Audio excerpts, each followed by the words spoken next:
O mga ka-sniper, hindi namin natapos kahapon yung aming pagbubugsok ng pananim ng kamoting baging.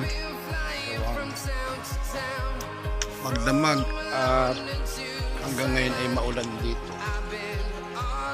Kaya nag-set na lang ako ng tickling trap dito sa malapit. Dito sa tapat bahay namin.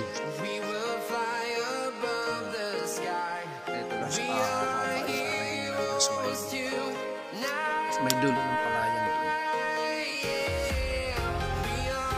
Tapos may speaker ang laktago dito. Para abot mo.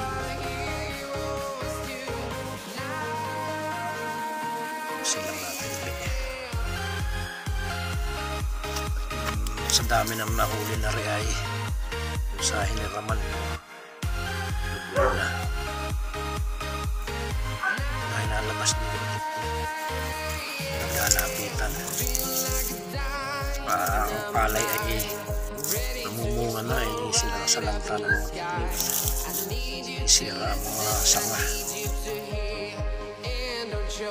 Sila nakit sa may silid.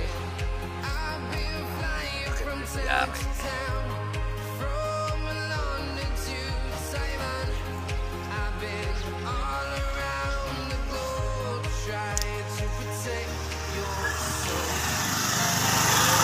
Problema lang dito, marami nagdadaanan. Pero okay lang din para magulang.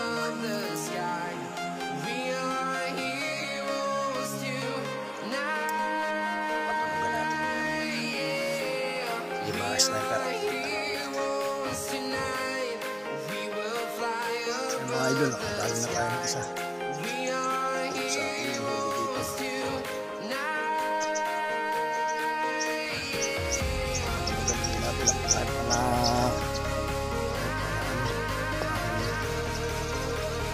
One eternity later.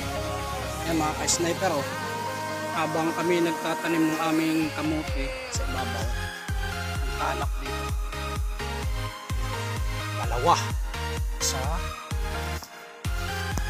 dalawa malinaw sa natin.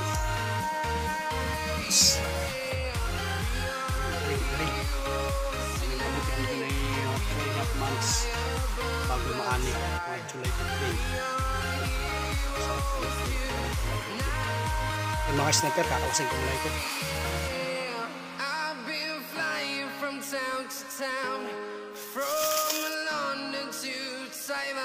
Standby muna kayo diyan. Buhay pa mga sniper, nakadalawa pa tayo kanina dun. Tapos na kami magtanim ng isang binhi ng kamote. Mamaya ulit papa kami na mga dalawang sako. Samantalang ito naman ay kakatayin at pang-ulam mamaya.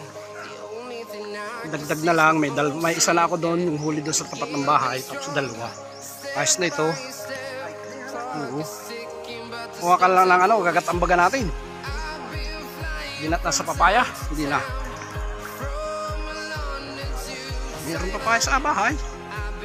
Ang padami gagayatin ko na rin.